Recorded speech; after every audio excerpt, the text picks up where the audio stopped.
Okay, hello everyone and welcome to today's Launch and Learn Artificial Intelligence Series webinar. We are so excited to have you here with us and we hope that you will find this next hour informative, reflective, practical, and of course that we have lots of fun. So before we get started, I would like to go over a few ground rules to ensure that everyone has a positive and productive experience. First, please keep your microphone muted throughout the presentation to minimize background noise and to ensure that everyone can hear today's speaker. If you have any questions for today's facilitator, Dr. Flores, please use the chat function to submit them. We'll try to address as many questions as we can during the webinar.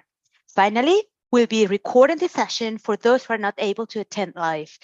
By joining this webinar, you are consenting to be recorded. All slides and recordings, as we normally do at the Light Center, will be sent along with the extra resources that we collect for faculty members in the July edition of the PD2Go newsletter. So welcome again to July's Professional Development webinar, using the Socratic Method to enhance your use of Chat GPT. Facilitated by the Dean of the Light Center, Dr. Janet Flores, this professional development initiative is designed to help you explore the use of the Socratic Method to engage with ChatGPT. The Socratic Method, as we all know, involves asking the right questions to guide critical thinking and promote deeper understanding. During this session, we will learn how to use the Socratic Method to guide conversations with ChatGPT in order to help us create a more engaging and interactive experience for our students. So welcome again. Thanks for being here. And Dr. Flores, we are ready to get started. Hey, thank you so much, Dr. Shao. Welcome everyone to today's workshop on leveraging the power of the Socratic Method. Today, we're just going to embark on this journey together. We're going to explore how this thought-provoking questioning technique can really elevate the critical thinking that we keep talking about, right? Engaging experiences, and at the same time, use the large language model. So we're really aiming to harness the potential of ChatGPT while at the same time addressing this ongoing challenge in education, which is the need to emphasize that importance of authenticity in student assignments while discouraging sole reliance on AI-generated ideas such as chat. Now, while we're focusing on ChatGPT during this webinar, everything we discuss today can be applied to Bard, to Bing, to any other large language model of your choosing.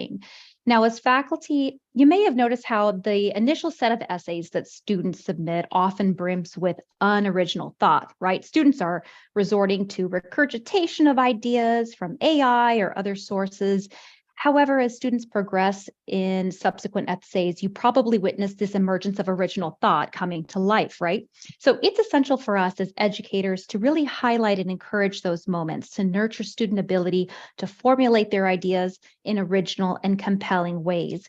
And it can be a little intimidating for these students, right? Sometimes it serves however, this absolute prerequisite for this genuine communication and this profound thinking that we keep trying to encourage in our students. So I had to say that because I know sometimes when we're like, well, but Jeanette, it's like so contrary to what we're trying to do here.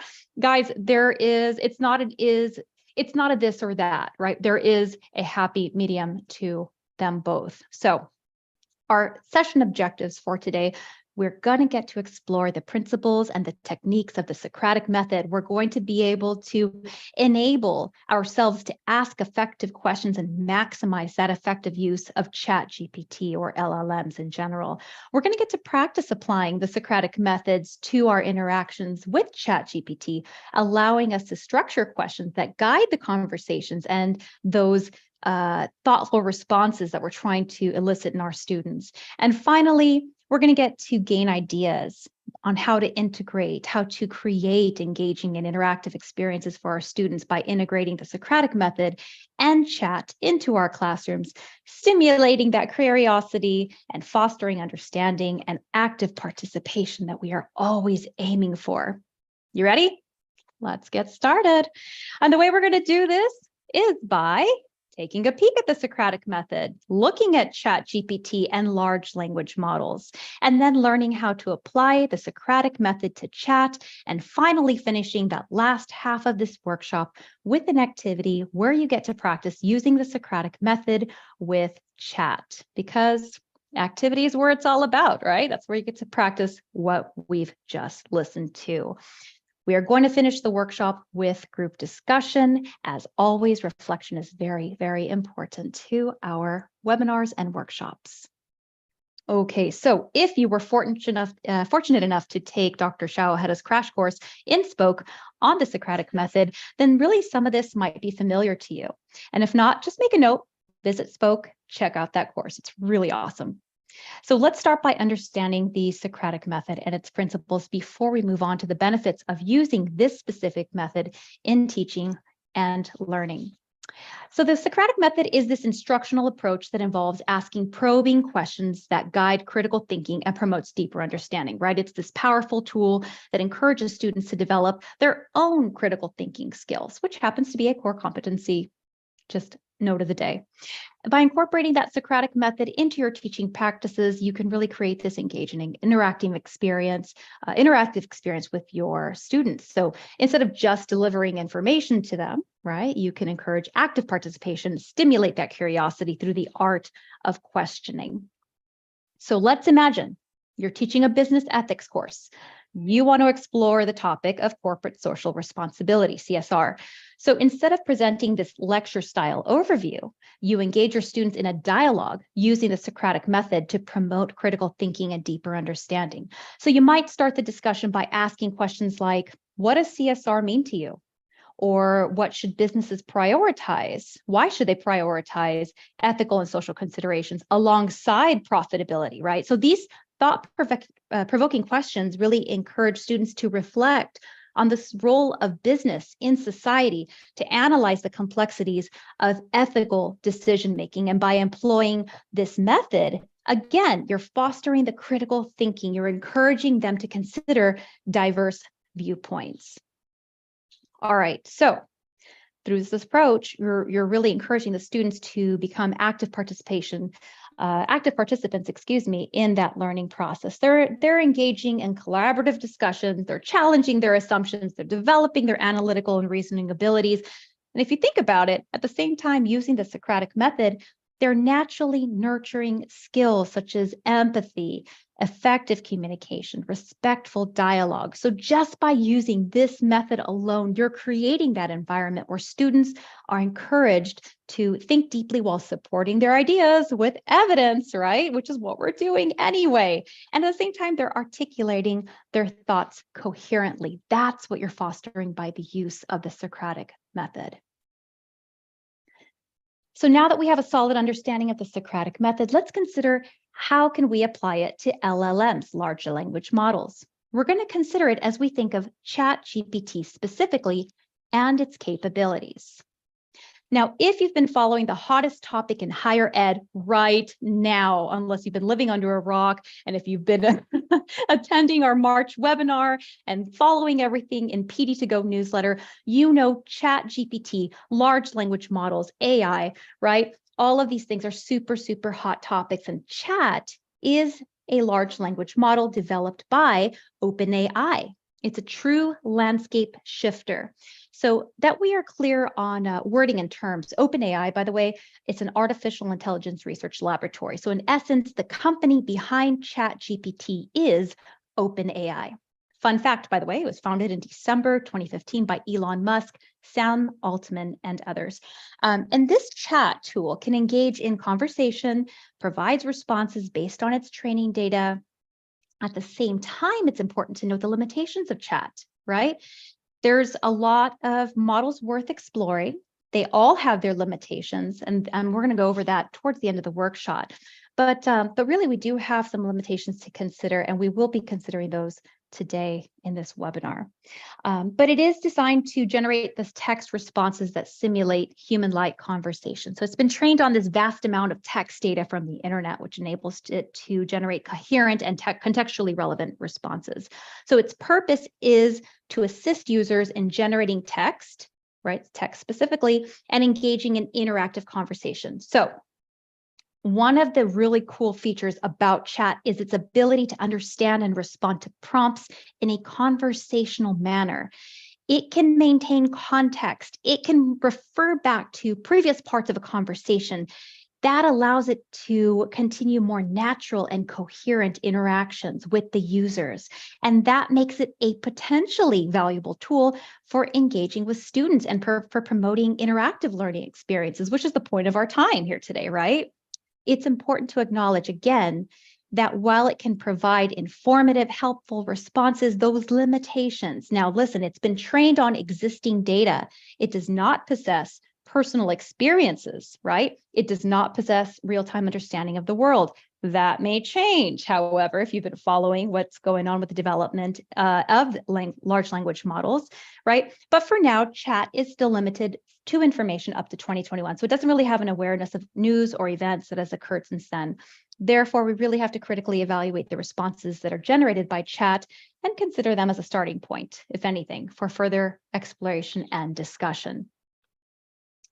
So when it comes to integrating large language models like chat, we really have to consider the benefits and the ethical considerations. We had the opportunity to do that back in March, right? We're going to have more opportunity to do that in the AI-specific webinars that the Light Center will be holding.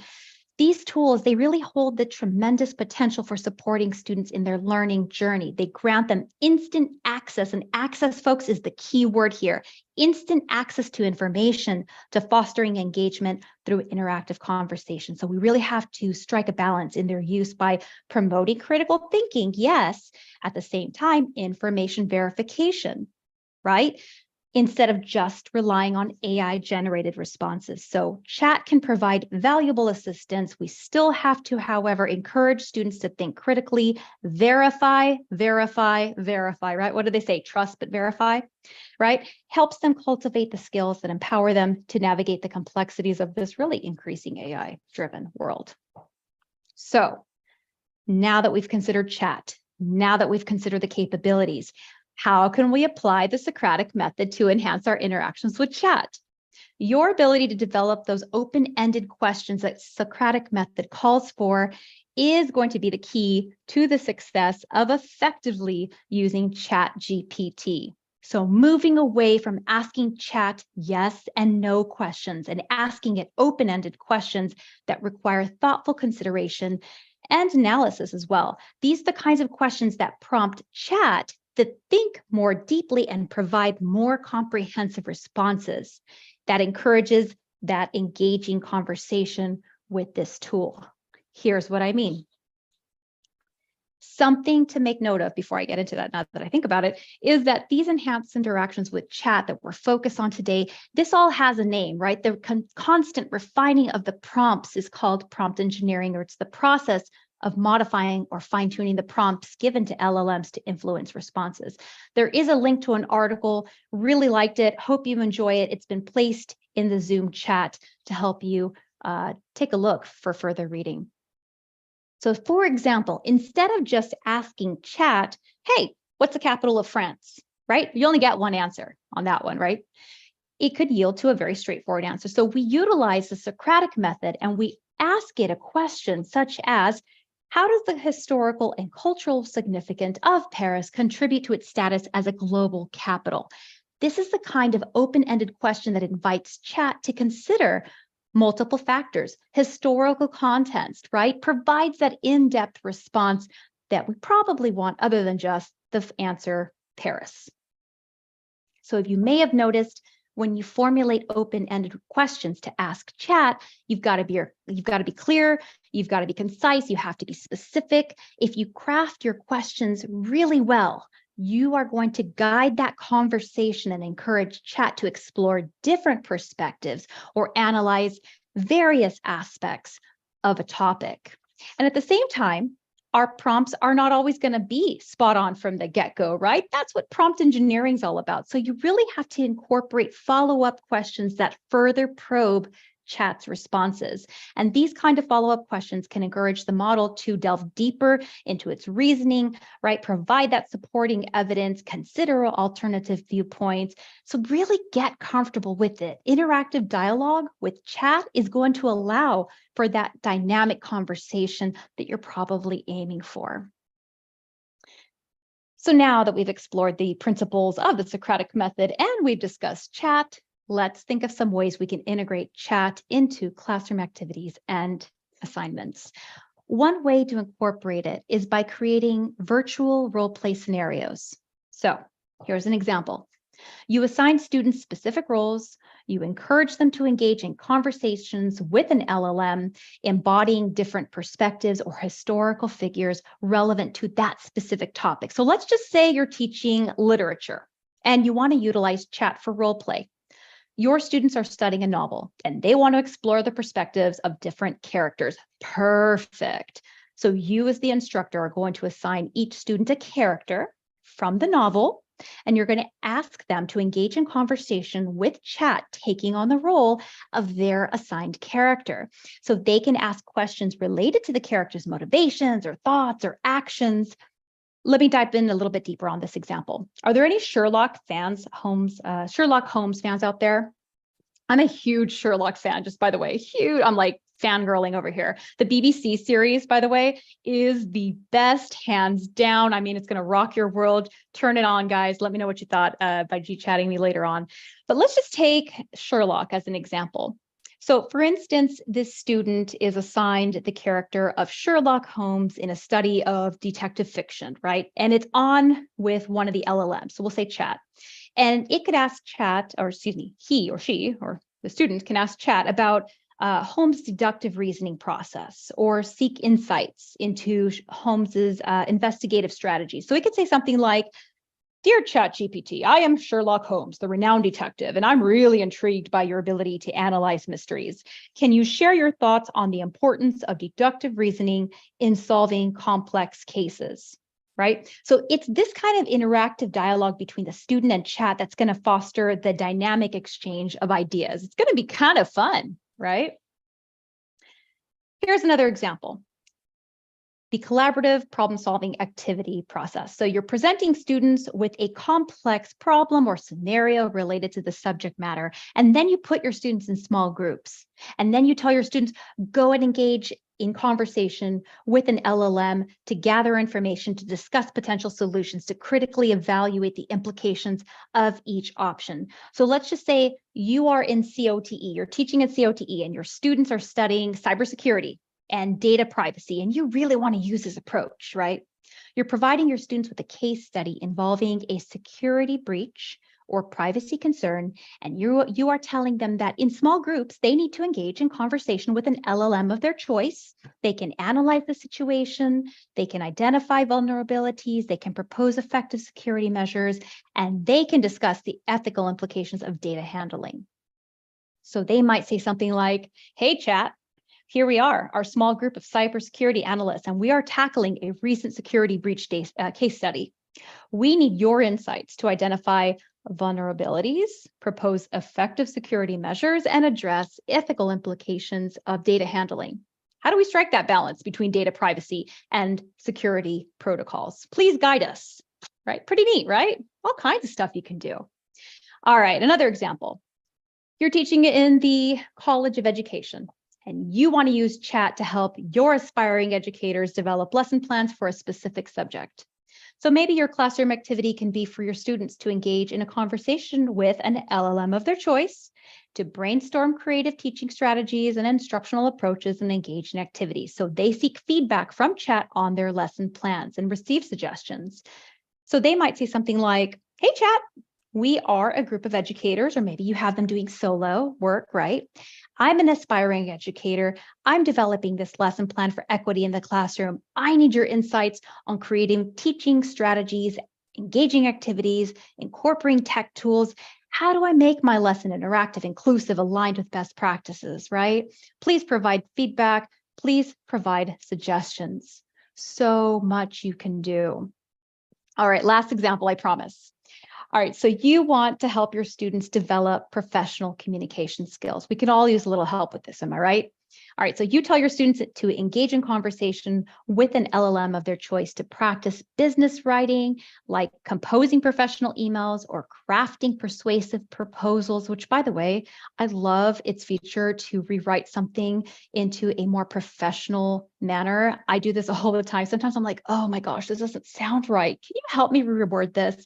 It does beautifully. So your students can seek suggestions from chat on effective language use, tone, structure. It helps them expand their business vocabulary. It helps them refine that communication style. So they might say something like, hey, chat, I'm practicing business writing. I need to develop this professional communication skill my teacher keeps talking about. Can you help me improve my language, tone, and structure? I really want to convey professionalism. I really want to convey persuasiveness. Okay. All of these examples demonstrate how LLMs can be integrated into any classroom to enhance student engagement and encourage that critical thinking, to at the same time foster deeper understanding of the subject matter. And that's our goal as educators, connecting student to subject matter, right? And to do it well.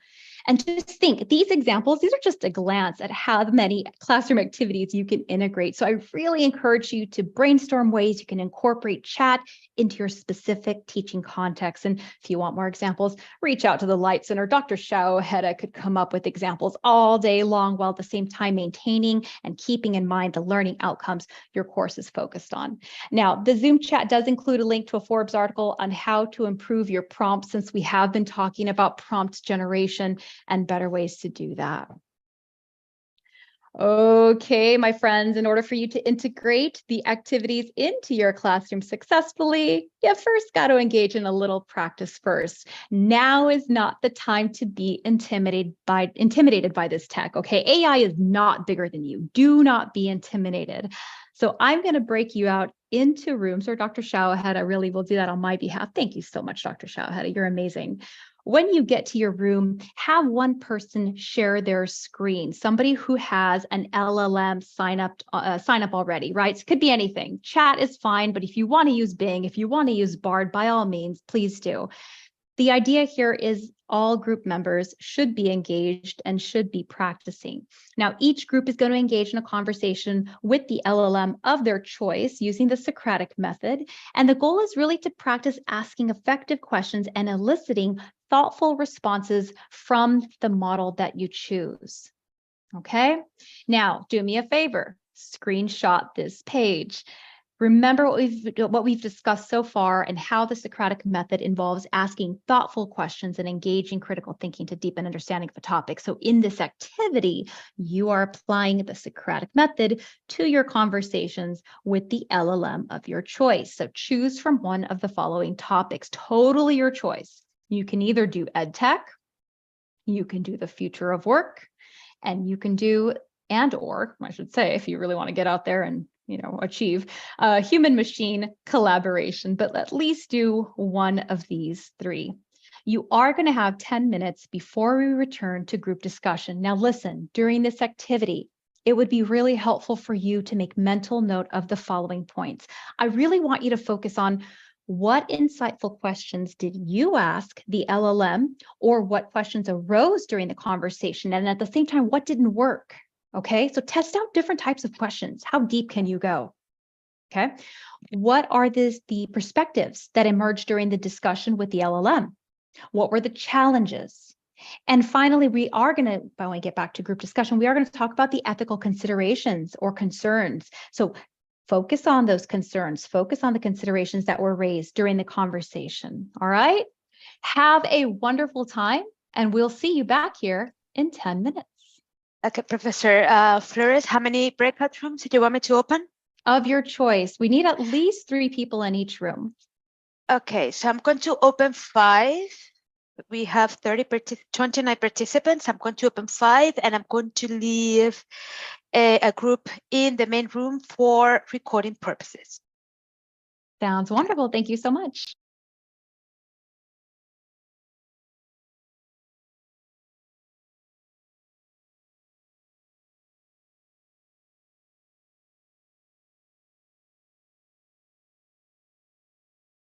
I'm creating this manually.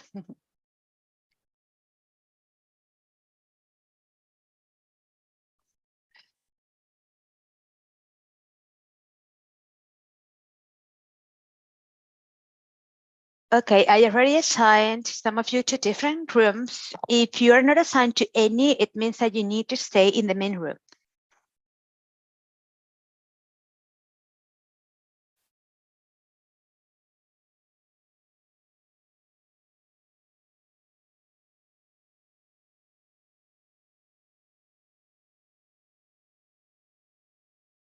Okay, we are ready.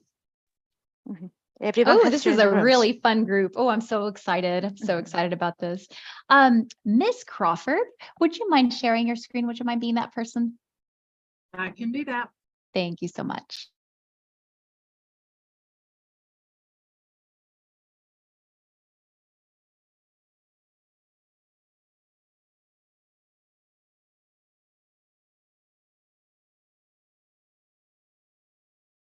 Can you see it? Yes, ma'am. Okay, team. So which one are we going to do? We're going to do ed tech, future of work, or human machine? I already started with future of work. Oh, I like it. Okay. Gave me 6 points already. What? No way. Seriously? Yep. My prompt was, what is the impact of automation and artificial intelligence on the future of work and human resources? To make it more specific. You want to share your screen so that Sure. Since you've already started?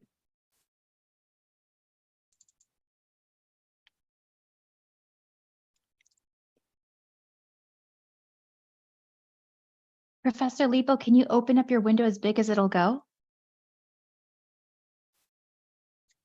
Move some things around. Let me zoom. So I have to ask my group, is there anyone who has not used an LLM? Doesn't have to be chat, just anyone who has not tested it out just yet. I I haven't. Yeah, Ooh, me neither. So I'm okay. curious, Yeah. Dr. Lipo, how you got here. How did you get to this screen?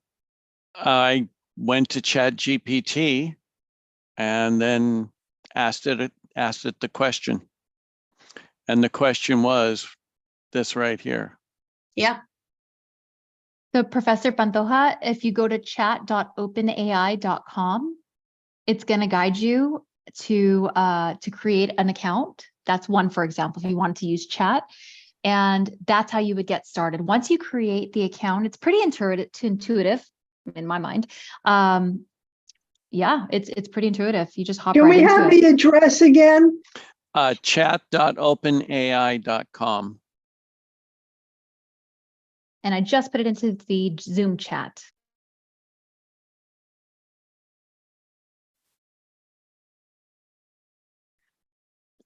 The more specific you can make it, the better the response will be. So what you have highlighted there then, Professor Lipo, for those who have not used Chat GPT, that was your prompt. That is, Yes. and you can see the little icon on the left-hand side, right? What is the impact of automation and artificial intelligence on the future of work in HR? And the next thing it gave you, how long did that take? Like 2 seconds? About 5 seconds. Yeah. The next thing that you see there, Dr. Goodstone, Professor Pantoja, is the response. And you can see it's pretty detailed here. This is really interesting. Like, this is my area too, human resources. And I'm noticing a huge trend with AI and all the changes, what's happening with businesses right now. So this is pretty neat. I'm going to have to go on after our session and check out and open an account. I wrote down the address. I'll open an account also after the session. I'm a little intrigued with the interviewing and the hiring. One thing you need to be aware of, and it's students don't do it, and so that's why you get resources that are not real, is they Right. just say, give me 5 resources, and it makes them up. But if you say 5 real academic or peer-reviewed resources, then it will provide real ones. So I actually Oh, asked that's ChatGPT great to know. I actually asked ChatGPT that the other day because I asked it a question and I said, okay, what are the resources you got that from? And it told me that it no longer can provide that information. Ah, Oh, boy. Will it provide the peer reviewed?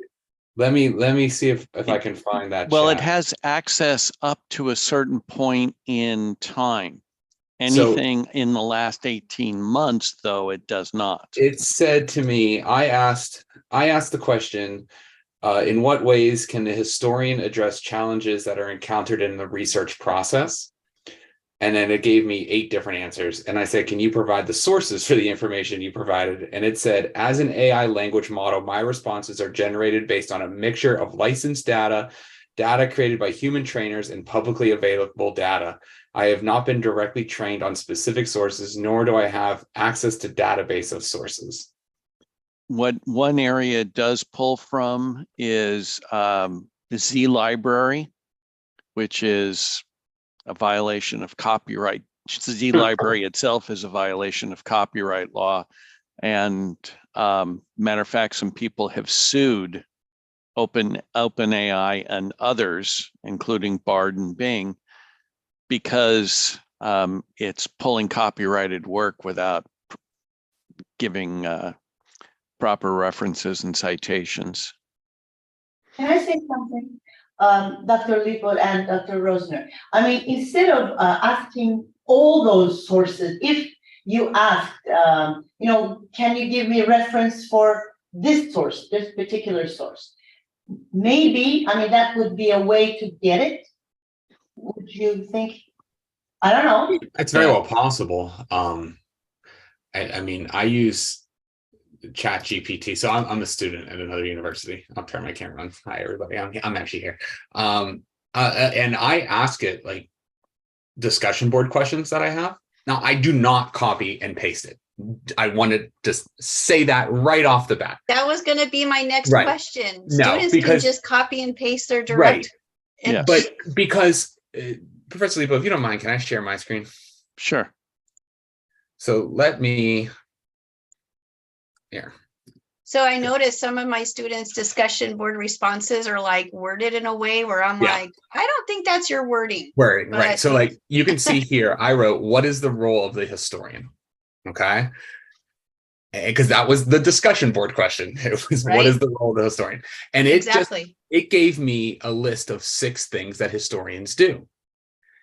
Great start. But no discussion board or no assignment should just be a copy and pasted list of something somebody's doing. You have to have your students describe it. So what I do is I'll take the discussion board question, or I'll take the prompt, I'll put it into Chat GPT, and I use this to guide my research. Okay, now I know these are the things that historians do. And granted, yeah, I could read my textbook. And I do, it guides me back to that, but this gives me, okay, now I have a starting point with my thoughts and my work rather than recreating the wheel. I don't know. That's how I use it. And I think it works out well. Hi, I just wanted to add, it's Jeannie, everyone. My coffee kicked in, I can speak now. I think going back to Jeanette's presentation and that example, I love that with the discussion about what is a historian. If you were applying the Socratic method, you might make up just a quick paragraph mock case study of historian X sees the world as blah, blah, blah, blah, blah. Mm-hmm. What type of historian is he and how would he solve the following problem based on his perspective? Right. Then they're using that chat as finding what the Exactly. perspectives are and then saying, well, if I was historian X, I would be doing this theory to solve it. So back to Jeanette's point and what you just shared, Mhm. in my mind, and it can be really simple. It can be a paragraph you make Right. up. I make up stuff all the time. Mine's a lot on dog training because I have a crazy puppy right Right. now. But you can make up mock case studies very quickly to kind of force that issue. Right. So I had to write a paper about different historiographies of the Cold War. And I knew that they were traditionalist and revisionist schools. So I asked it to find what the differences are so that I know what to look for. And then I asked who are important traditionalist historians. And it listed 5 of them for me. Granted, it didn't tell me their paper. It told me like one of their papers, but it didn't tell me too much about it. I then had to go to my library and look up, okay, who was this person? Who was this person? Read their sources and then write a paper about it.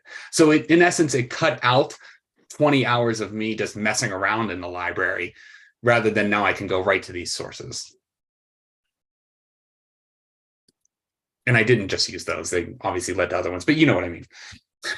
So can I just say, like, simplicity of Wikipedia could be like your Chat GPT starting point. Then you have to build and go somewhere else to find those scholarly resources, because it can't be proven. It can't be proven with valid points to use academically. At least that's my opinion on it. I would agree, based upon what you type in, and then it comes up, and students can just easily copy and paste that information. They didn't even, use their own critical thinking of the topic. I just wanted to show real quickly, I changed the prompt, to respond to the following question in the style of Director of Human Resources from the 1920s and the 2020s. And so it gave me the 1920s first, how they would respond, and then from the 2020s, and then it kind of stops. So it can give you in the style of the time period as well. That's awesome, because then that ties into, again, the presentation about the social culture and impact. And they could literally say, okay, do now in your discussion a quick comparative analysis of 3 points of what evolved from that first time frame till now, and why do you think that happened? And then going back to, is it a traditionalist approach, or I could see. And I'm just going to add one other thing. Sorry, my coffee was strong this morning. I think it's fair, and it's also proactive, to actually introduce a little tutorial to students just how to utilize that. We are open to them using it. So there's not this secretive, oh, I copy pasted, shame-based, I'm using it now. But I think it'd be fair to say this is the way to utilize it, because I'm not sure, oftentimes we just assume students are going to understand, adult learners are going to understand how to use it, when really they might just type something. They might not know how to ask the right questions to get the right information that they need, is my point. And then they're going to be like, well, now it's not helping me. I'm just regurgitating. How do I use this? So I'll be quiet now. That's my points. Thanks, everyone. No, these are excellent points and great work, everyone. We've got some great discussion going, and here's where we come to this group discussion and reflection phase. So I invite each group, share your experiences, share your insights from the activity. How did the Socratic method work for you in your actions with the LLM that you chose, right? We talked about Chat GPT being only one of the LLMs that you could choose. There's Bing, there's Bard, there's so many more, but really the three big ones are those. What were the challenges? How did you address them? Were there any effective questioning techniques that you used to elicit thoughtful responses from the LLM that you chose? So let's go ahead. Anything goes at this point. Any insights that you gained? And we had some first timers too, right? Some folks who had not used LLM before. So, what was that experience like for you to either use it or watch it? What are the things that are going through your mind as you're like, this is interesting, right? So anything goes, guys. Anything goes.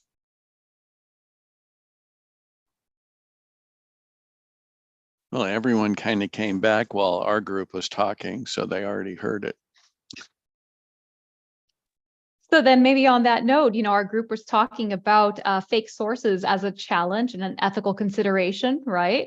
Any other groups that talked about that in terms of references or resources that were used to back up the information that your LLM may have been providing?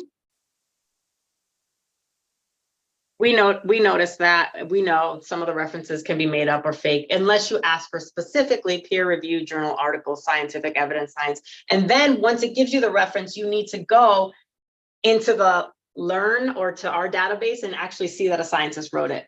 So yes, and Dr. Papadopoulos, you just made Jody Crawford super happy. She's like, yes, somebody's using Learn. Yes, absolutely. And even my students who use Google Scholar, I tell them, I'm like, go into Learn and pull it in Learn. You need to actually pull it. So yeah. That's right. Trust but verify, we talked about, right? Absolutely. Yes. Dr. Crow says in the Zoom chat, it needs to be verified. Yeah. I noticed the same thing, Dr. Flores. I noticed how this is what we were discussed, how I noticed that the student used ChatGPT. And I noticed, if you notice ChatGPT, when they answer, they use bullet points. And I noticed this has become common between all the students' papers. This is the first. Second, I noticed they cite references. For example, the case study is from the textbook that we used 2019. I noticed that the student put the citation 2020.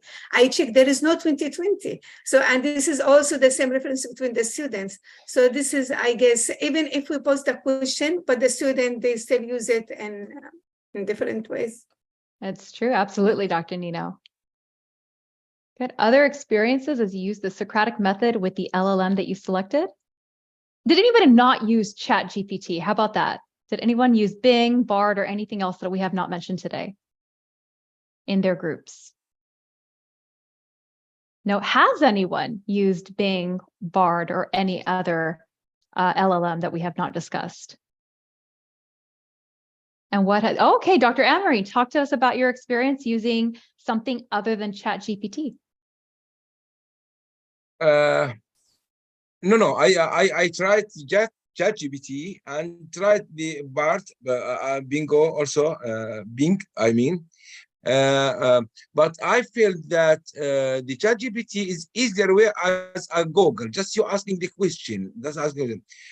The others you want to use, you will be confused, and you'll have more AI sources. So it's better to use one source and to keep it working with it. So it is it's saving time. It is giving you opportunity to be comprehensive in your work. Then yes, you can take the main points from any of these, but you can use it, and now you present your thought. Now you are ready to show how you can present new valuable ideas, things, so that you have. Thank you, Lisa. Thank you, Dr. Amarine. Yes. Yes, Dr. Salata. Yes, thank you so much. I have used ChatGPT primarily, and one of the things that takes a little bit, you have to become accustomed to it, is you're talking to it like a person, as Professor Lipo shares. You talk, it's not like a Google search. And so I've used the Microsoft version before, and they're trying to incorporate it into searches where it's on the right column. And so it takes a little bit more, it takes a little get accustomed to, get used to. So I find ChatGPT to be the best as well. Thank you. Anybody thank the LLM for their response? Like I've been talking to Chat, and I'll be like, oh, okay, yeah, oh yeah, that was a really good response. And I'm like, thank you. Not paying attention, right? Just something that we kind of naturally do. And it's like, you're very welcome. Thank you. Very nice. It's like, oh, you're very polite too. Okay. All right. I need to separate Jeanette. It's not a human. It's not a human being. Yeah. Right. Yeah.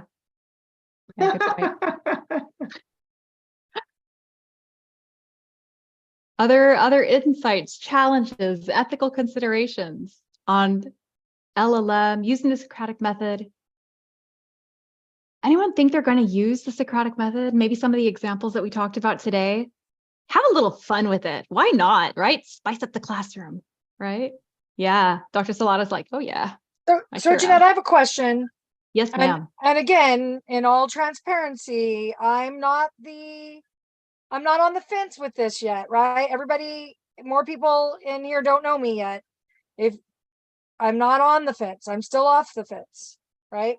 So when I think of the Socratic method, which I have used for 30 years, in terms of ways to engage students, when I think of this dialogue that happens in a classroom around original and critical thought, part of what happens in that experience is that I'm challenged with the questions of others.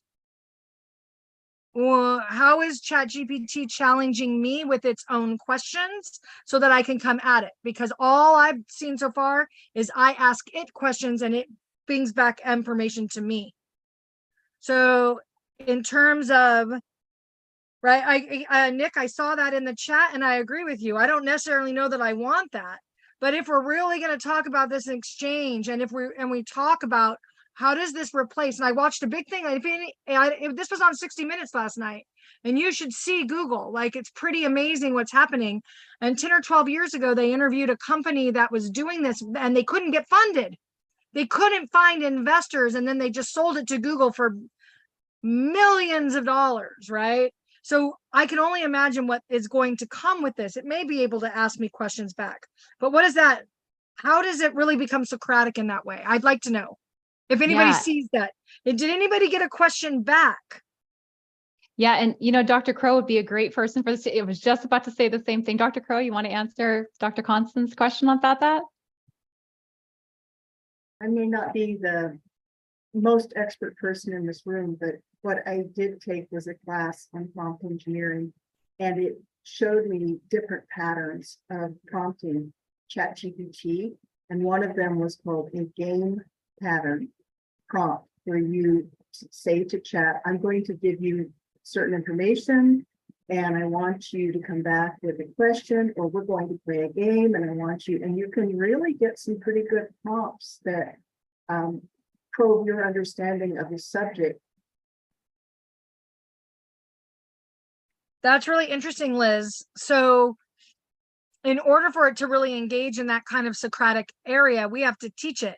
We kind of have to set up those boundaries and those perimeters and tell it ahead of time, this is what we're going to do. And then it is able to engage me back so I can think differently. And it's not just, delivering information at me or to me, right? That's interesting. I didn't know that. So that, has anyone tried to do that? Liz? Yes, in the class I took, you had to successfully use that pattern to dialogue with ChatGPT. So as a result of that course, what I'm asking students to do is to limit the amount of material that they take from AI writing, paraphrase it, and cite the AI source. And I want them to show me the prompt that they gave the AI and the result that the AI gave them. And I tell them to put that in an appendix at the end of their paper, and we'll see how that works. It's all testing, right? Yeah. Interesting. It's a Super great interesting. question. Thanks, Liz. I appreciate that. And that was a great question, Dr. Constant. Thank you. Dr. Dopolo says it was nonprofit, but now it is for profit. And I believe it still is the ideas we input. Yes, roughly, I think it was about a month ago, right? They said, okay, just so you know, anything you input, right? And then I think you can opt out or something like that. So take a look at that. Good point. Yes, and Dr. Becker says, careful what you wish for. Scary. Okay, wonderful. These are great thoughts. Any final thoughts, insights, challenges as you worked with your group to test out your LLM?